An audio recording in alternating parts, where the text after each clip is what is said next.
Dalam pertemuan kita kali ini, kita lanjutkan mengenai hidrostatika ya, yang telah kita diskusikan pada pertemuan yang terakhir. Ya.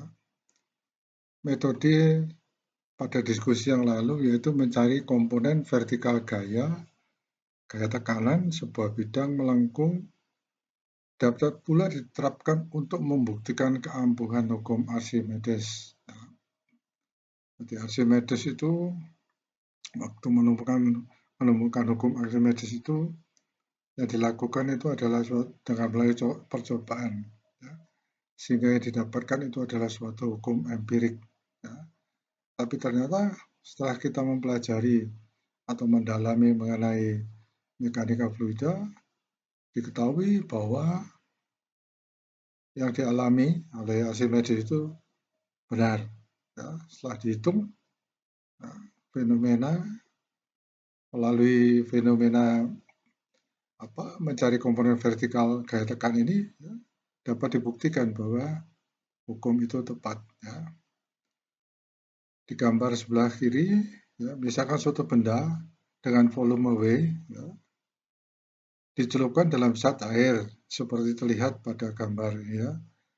Garis lukisnya terbentang sekeliling benda dan berarah vertikal dan akan membagi benda tersebut menjadi dua bagian, yaitu bagian yang atas ini ya, A, C, kemudian B, kemudian yang bawah itu adalah A, kemudian ini D ini ya, D dan B. Nah, seperti kita ketahui, pada saat yang lalu kita menghitung tekanan kalau zat cairnya ada di bagian atas dan tekanan kalau zat cairnya ada di luar dinding. Ya. Itu semua masih konsisten. Komponen vertikal PV1, ya, PV1 ini karena adanya cairan di atasnya dari tekanan gauge pressure ya, yang dialami oleh permukaan di atas benda, yakni di atas AB, ya, sebenarnya di atas A aksen B aksen ini ya, arahnya itu ke bawah, ya, yang dialami oleh AB ini A sampai B, ya, besarnya sama dengan berat cair dengan volume, ini volumenya ya, A aksen, B aksen, B, kemudian C, kembali lagi ke A. Ya. Itu ya, karena kita hanya mengambil satu bidang 2D tidak terlalu terlihat ya bahwa ini adalah sebuah 3 dimensi atau volume ya. Tapi kita akan menghitung secara volume. Kita akan melihat volumenya itu di bagian ini ya. Ini dari gambarnya ini ya, terlihat ini bahwa ini adalah volume. Komponen vertikal P2 ya, dari tekanan yang dialami oleh bagian bawah benda. Ya. Ini mengalami tekanan PV2 berarah ke atas. Besarnya sama dengan berat cairan ya, yang mengisi volume A aksen, B aksen, B, D ini ya, D dan A. Ya, jadi volumenya ini seluruhnya ini. Ya. Tekanan resultan yang dialami benda akan berarah vertikal, ya, yang besarnya sama dengan berat cairan, zat cair yang mengisi selisih kedua benda itu, yakni berat dari zat cair yang volumenya sama dengan volume benda tersebut. Ya. Jadi PB sama dengan PV2 minus PV1. Ya. Sama dengan ini beratnya ya, G-nya ya. Jadi kalau kita hubungkan ini adalah berat jenis ya. Diingat-ingat lagi berat jenis adalah berat perbesar. Berat perbesar. Ya. Sehingga kalau besar dikalikan berat perbesar yang diketemukan adalah berat. Ya. Pernyataan tersebut dinamakan hukum Archimedes. Ya. Yang bunyinya suatu benda yang tertutup dalam suatu fluida akan kehilangan beratnya sebanyak berat fluida yang dipindahkan olehnya. Ya.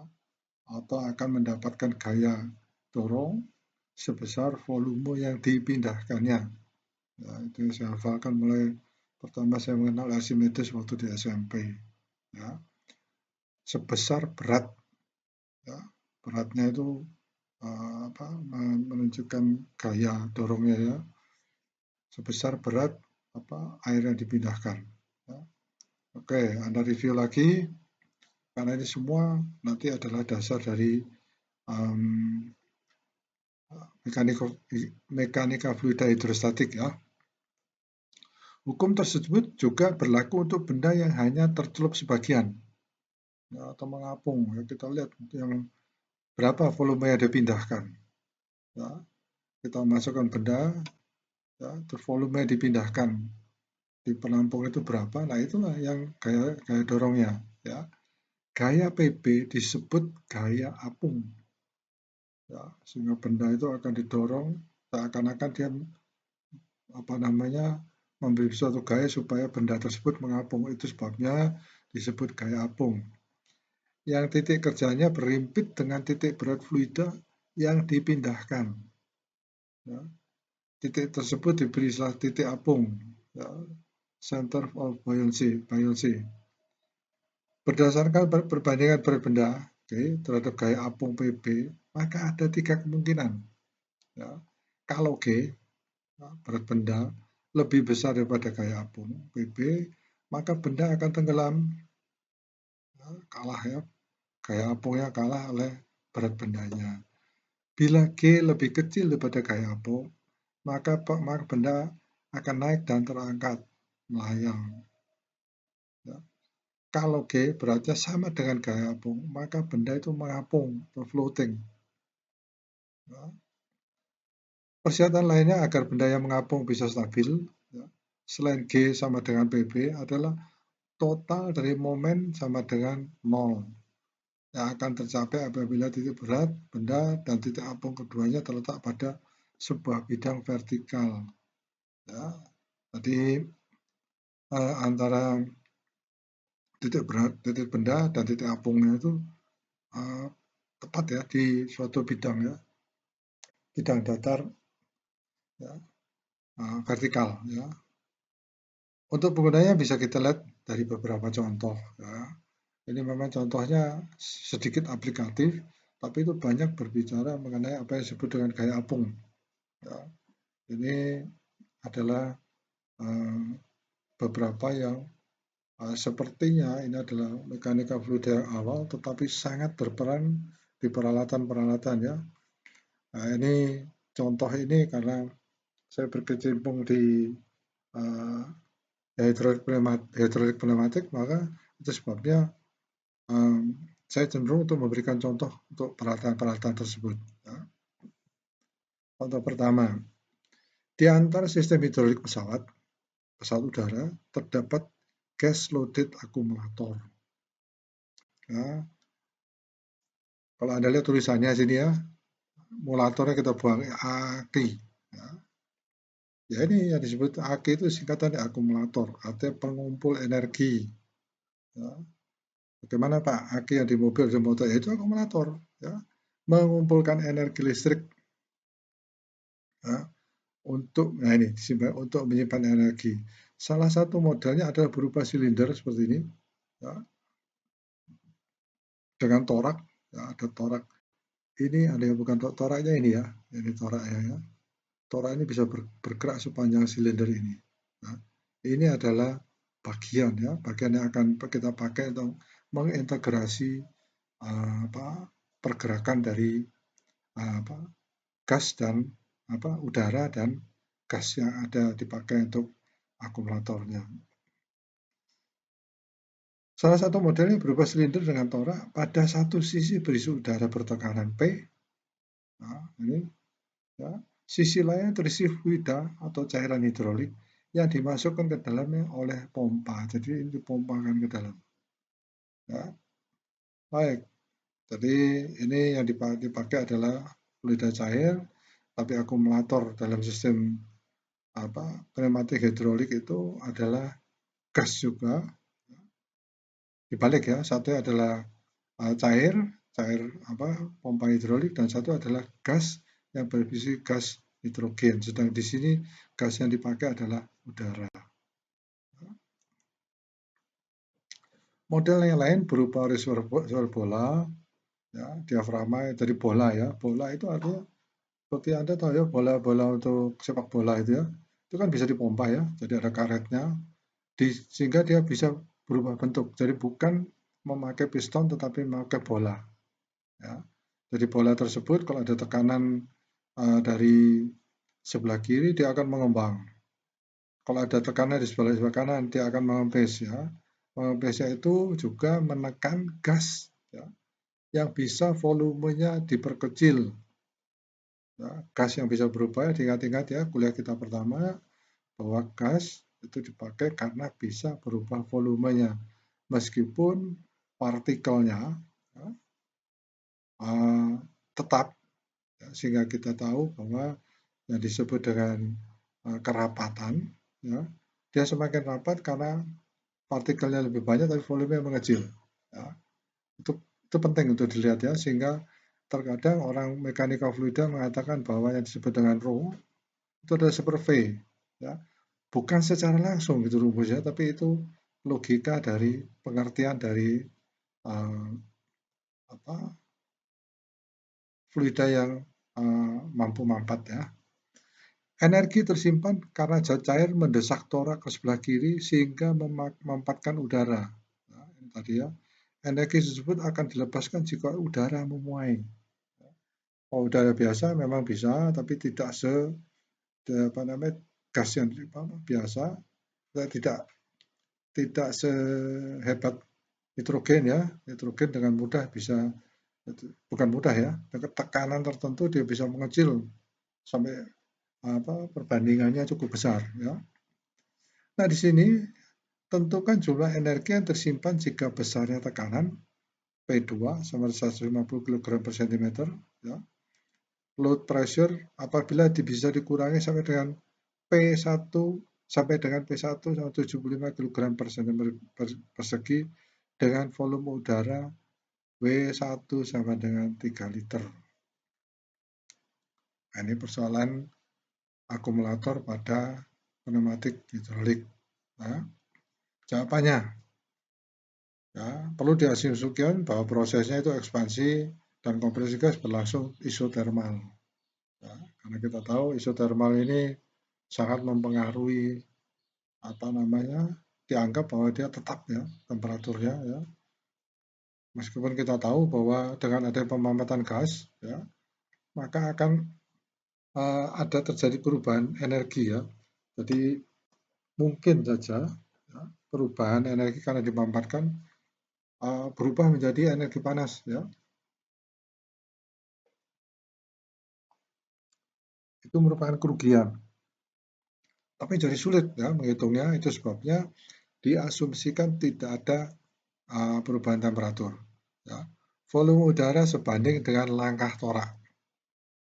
Nah, volume udara sebanding langkah torak ya. Jadi kalau silinder dia dipompakan, ya, jadi toraknya berpindah.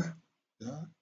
Jadi kita tinggal hitung volume ya, luas penampang torak itu dikalikan tingginya, yaitu gerakan toraknya ya. Torak dianggap tidak mengalami gesekan. Ya. Kalau ini dipertimbangkan, jadi sulit sekali ya. Jadi kalau Anda ingin mengembangkan ini sehingga tidak ada asumsi-asumsi seperti ini, silakan Anda memakai penelitian dengan memakai perangkat lunak ya, simulasi ya, diantaranya disebut dengan ANSYS. Itu meskipun dia tidak isotermal bisa dihitung. Ya. Artinya memang semua parameter itu sudah disiapkan. Ya. Usaha elementer yang dihasilkan akumulator DE ya, jadi usaha ya, sama dengan P kali S dx, di mana S sama dengan luas permukaan torak. Ya. Ingat ya usaha ya, kemampuan sebuah benda kemampuan sebuah gaya menghantarkan benda sejauh S. Ya. Itu umum ya, rumus usaha. Kemampuan sebuah gaya memindahkan benda sejauh S. Ya. Maka sesuai dengan asumsi, ya, P sama dengan P1 kali W1 per W, ya, dan V sama dengan Vx per Xi, X1, maaf. Ya. sehingga usahanya elementer itu elemen ya, elemen kecil adalah P1X1S dx per X. dx ini ada perpindahannya. Ya, Anda harus bisa integrasi di mana S ini adalah luasan permukaan kontak ya. Kita tahu bahwa luasan kali perpindahan itu adalah volume ya. Nah, DE ini adalah usahanya ya. Sehingga integral DE ini kalau kita integrasikan P1 integrasi W1 dx per X, kita akan menemukan energi ya, energi yang dipakai. Ini nanti dalam kuis 1, ya, dalam kuis saya berikan, ini adalah rumus yang mungkin Anda harus pakai. Ya, persiapkan mengenai integrasi. Ya, di mana P1, W1 integral dengan batas X1, X2, ya, dx per X. Ya. Sedangkan P1, W1 ln X1 per X2 sama dengan P1, W1 ln P2 per P1. Nah, Anda ingat ya, ln itu apa? Itu dari log ya, logaritma. Ya. Tolong kalau Anda mencoba, ya, nanti dari soal tersebut tolong Anda jabarkan supaya dengan mudah penyelesaian bisa dilakukan. Bila besar-besar tersebut dimasukkan, maka ya, semua dihitung, ketemunya 1550 kg meter. Ya. Baik, jadi kalau ada yang mencoba menghitung, harusnya adalah seperti ini jawabannya. Ya. Mudah-mudahan saya tidak salah menghitung. Ya. Tolong dicoba. Ini soal kedua. Ya. Soal kedua ini adalah yang disebut dengan mesin pres. Ya, ini ada dongkrak. Terus dongkrak ya, cek. Ya. Dongkrak itu mungkin perlu saya jelaskan sedikit. Tak tahu itu benar atau rumor ya. Tapi dongkrak itu kalau Anda tahu aslinya itu adalah dari Dommerkracht ya. Jadi itu dari bahasa Belanda ya. Dom itu maaf bicara adalah bodoh ya. Jadi kekuatan yang bodoh gitu ya. Dia bisa mengangkat sesuatu yang berat ya. Mengangkat mobil ya di crane itu ya. Padahal yang dilakukan oleh kita hanya memakai ya air ini ya, batang ini hanya kita pompakan supaya ini piston ini mau memompa. Ya. Kita hanya memakai mungkin tidak sampai tenaga yang kita energi yang kita keluarkan cuma sedikit sekali ya. Tetapi keseluruhannya yang dilakukan dongkrak ini adalah cukup berat. Nah, mungkin Anda suatu saat harus tahu perbandingan diameter ini, perbandingan penampang ini, inilah yang menentukan besarnya ya. Terus lengan ini juga menentukan ya torsi ya. Tapi saya tidak berbicara mengenai hidrolik ini, tapi yang akan saya diskusikan adalah mengenai mekanika fluidanya. Ya. Sedikit saya jelaskan bagaimana kerjanya. Ini ada reservoir ya. Begitu piston ini turunkan, dia akan memompa, memberikan tekanan, katup ini nutup. Sedangkan katup ini membuka. Sehingga fluidanya masuk ke daerah sebelah kiri. Nah, ketika piston dinaikkan ke atas, ini nutup. Nah, katup ini menutup, fluida dari sebelah kiri tidak bisa kembali. Ya. Tetapi ketika ini dinaikkan ke atas, terjadi tekanan min ya, yang menyebabkan katup yang sebelah kanan terbuka. Jadi cairan dari sebelah kiri masuk lagi ke dalam ruangan ini. Ya. Kemudian pada waktu dipompakan lagi atau diturunkan lagi, ya, terjadi penutupan sebelah sini, pembukaan di sini, sehingga kita lihat cara kerjanya adalah untuk mengangkat benda di sebelah kiri ini ya. Jadi ini adalah pompanya, ini adalah benda di sebelah kiri ya. Ini adalah sebuah mesin pres ya, atau mesin pres atau dongkrak ya. Ini ada sebuah meja yang ditahan. Ya. Kemudian ini adalah benda yang akan dipres. Ya. Baik, karena gambarnya memanjang agak sulit buat saya untuk mengeluarkannya untuk setiap lembarannya ya. Mungkin ukurannya agak sedikit saya ubah ya, tapi setidak-tidaknya Anda tahu kira-kira bagaimana itunya ya, cara kerjanya ya. Ini adalah sebuah silinder dengan diameter D. Silinder ini D kecil, ini D besar.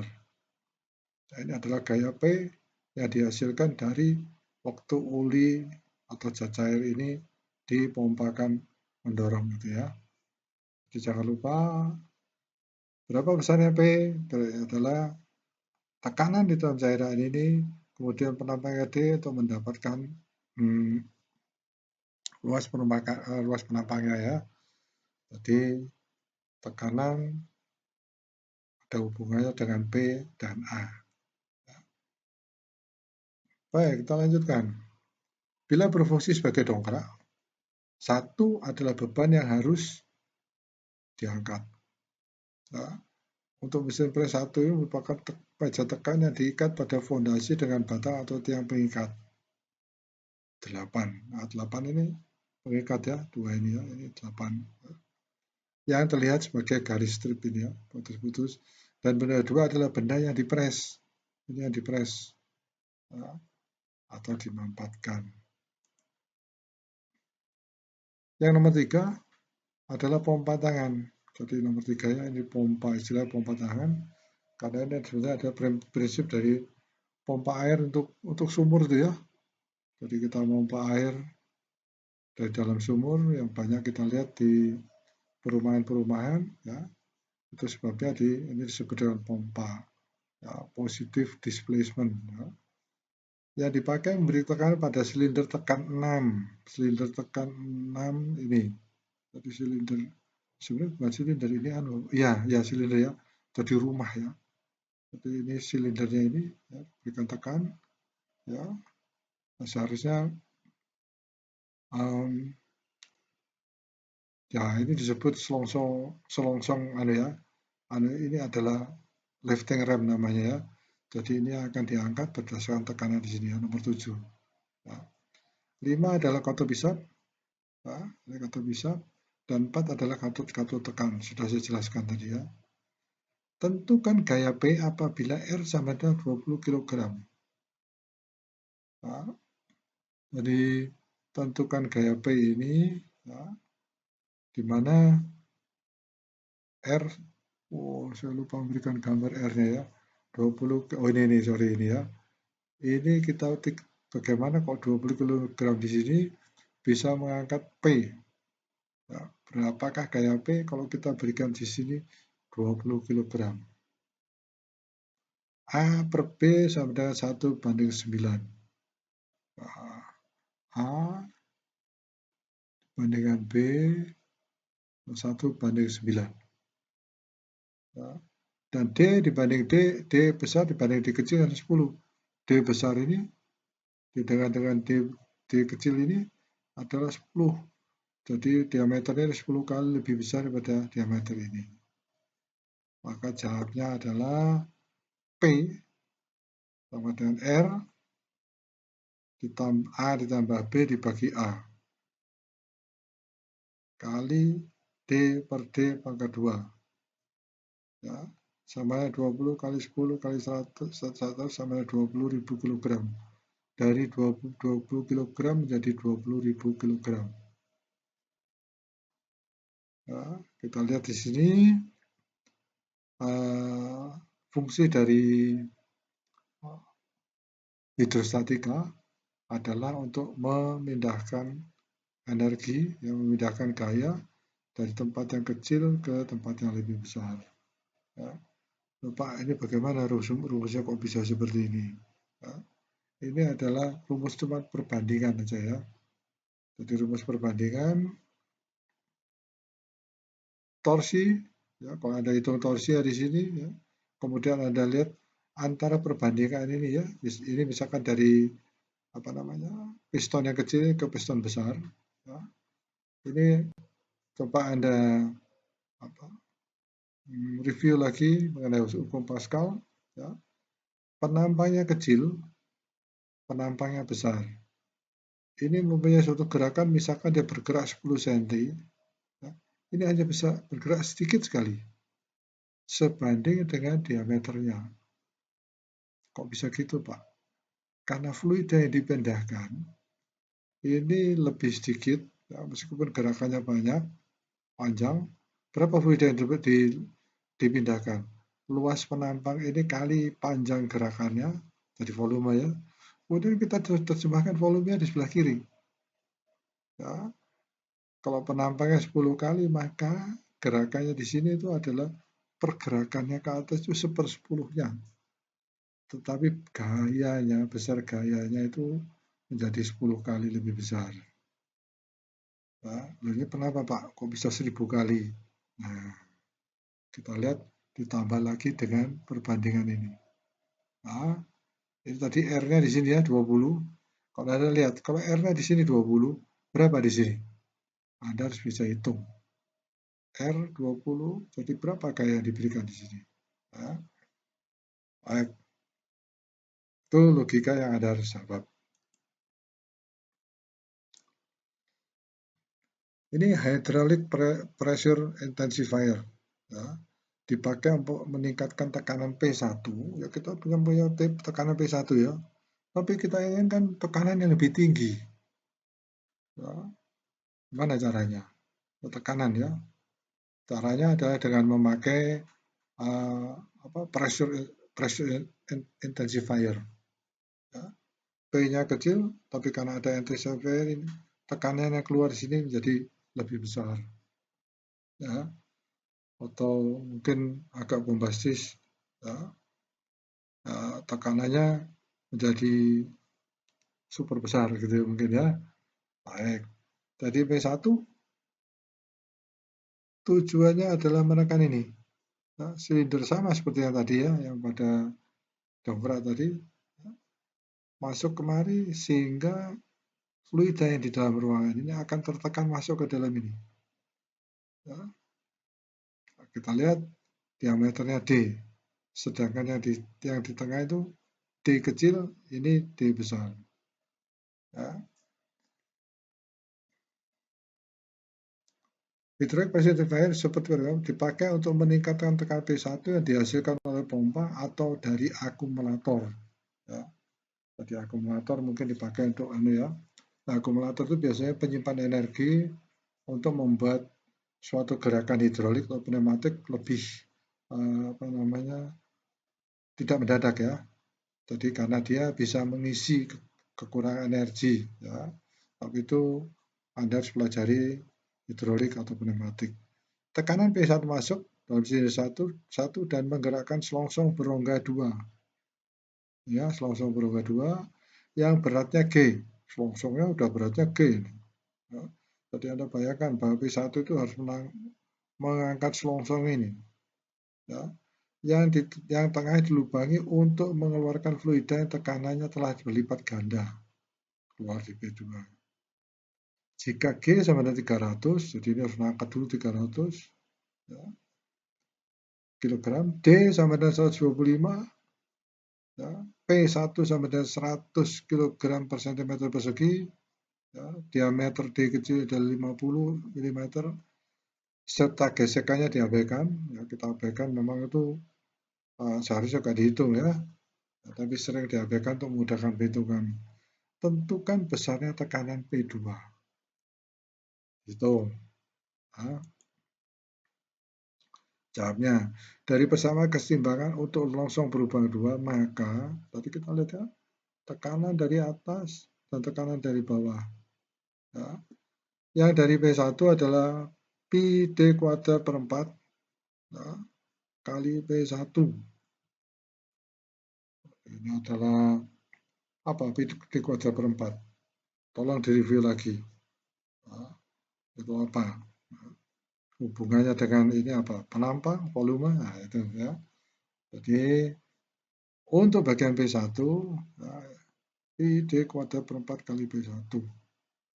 Nah, kemudian untuk yang bagian kedua, pi D kuadrat tekanan baliknya ketemu di titik ini ya. Pi D kuadrat per 4 kali P2 ditambah lagi dengan G, beratnya dari selongsong ini. Ya.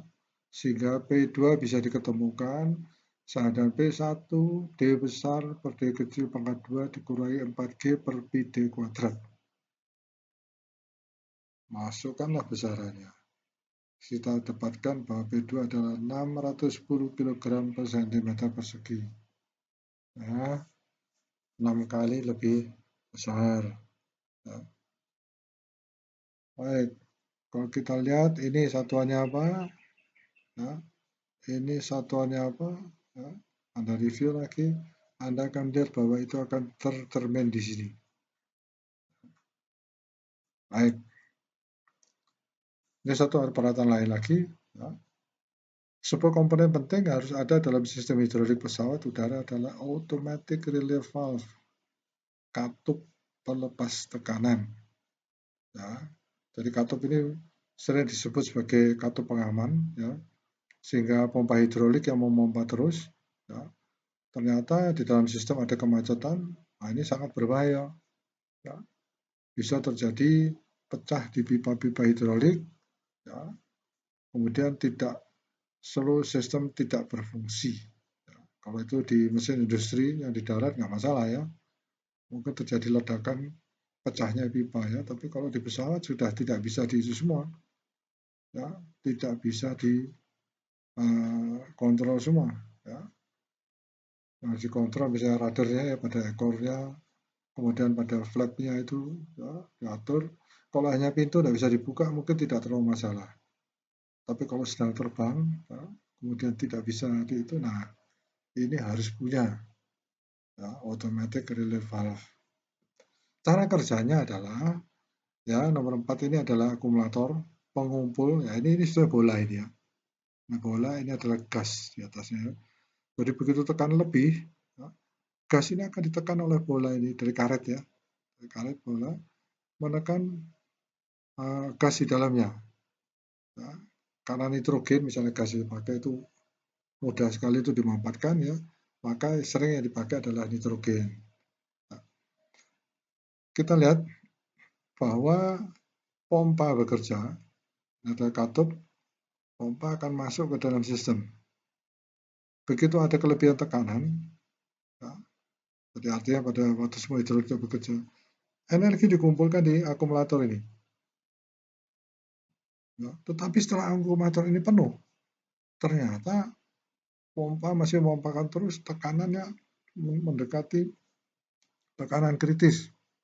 Nah, sangat berbahaya. Oleh itu dengan alat ini begitu tekanan naik, ya, dia akan menekan silinder D ini, ya, panjangnya L. Begitu D ini tertekan, dia akan membuka hubungan kemari. Ya, kalau dia membuka hubungan kemari, dia akan menekan piston ini. Nah, ini ada karetnya. Piston akan menekan di sini, dia akan membuka katup. Ya, sehingga begitu katup dibuka, pompa tidak memberikan tekanan udara ke sini, tapi dia langsung lari kemari. Ya, saya tidak tahu apakah ke tangki, ya, ya kebetulan apa namanya sistem ini seperti itu ya, atau mungkin dilepas ya, ya seperti ada yang sederhana aja ya, mungkin Anda tahu di bis-bis yang besar itu ya, sering kita mendengar seperti ada tekanan angin yang dilepas ya. Ya, tekanan yang dilepas itu kebanyakan itu adalah sistem seperti ini. Ya, kelebihan katup yang buka otomatis ya, karena dibuka katup ini ya, katup otomatis sehingga begitu dia buka langsung bisa keluar. Terus kita mendengar suara ribut ya, suara udara bertekanan ya. Nah itu sistemnya. Nah sekarang yang perlu Anda lakukan adalah dalam soal ini adalah berapakah gaya yang dibutuhkan ya, untuk menekan pegas ini. Ya, pegas ini mempunyai keisian pegas supaya bisa membuka bola ini. Tekanan P maksimum ini menekan torak D torak D ya, ke bawah sehingga batang toraknya membuka katup bola. Sehingga saluran tekan pompa berhubungan dengan tangki pengumpul. Nah, ini kalau dianggap tangki pengumpul ini mungkin itu adalah sistem pneumatik ya, udara bertekanan. Nah, seperti pada kendaraan-kendaraan besar ya, seperti bus itu ya. Baik, saya lanjutkan. Pompa akan terus mengalirkan fluida kembali ke tangki pengumpul selama tekanan dalam sistem masih di atas P-min. Nah, kemudian torak D, ini D ya, berangsur-angsur bergeser ke atas akibat gaya pegas, membuka saluran A, ya tadi saya sudah jelaskan ya, saluran A ini ya, dan fluida D mengalir balik ke tangki pengumpul. Jika ini telah tercapai pada bekas 2, ya, menekan torak, ya, katup bola menutup. Jadi misalnya tekanan di belakang ini ya, tekanan di ruangan ini lebih kecil dibandingkan tekanan di dalam ruangan ini, ya, pistonnya akan naik lagi. Bola ini akan menutup. Ya, ini apa yang disebut dengan katup ya, katup searah. Ya. Sehingga pompa mengalihkan tekanannya kepada saluran receiver. Nah, jadi kalau ini sudah ditutup ya sudah kembali lagi ke receiver ini. Nah, tentukan karakter pegas, koefisien pegas 1 dan 2 jika P maksimum adalah 40 atmosfer. P minimum sama 80 atmosfer. Ya. D sama dengan 8 mm. L, ada L ya, sama dengan 16 mm. Terus D sama dengan 10 mm. D besar. Ini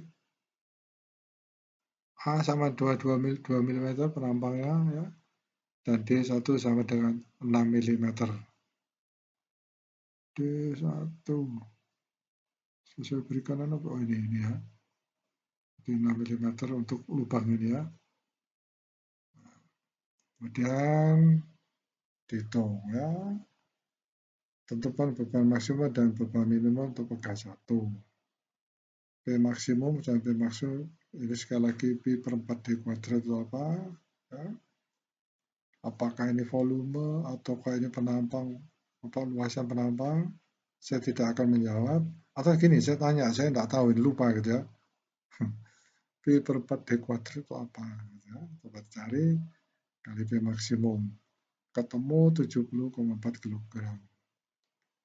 Kemudian kalau yang pada, ini minimum ya, 80, yang ketemu adalah 40,2 kg.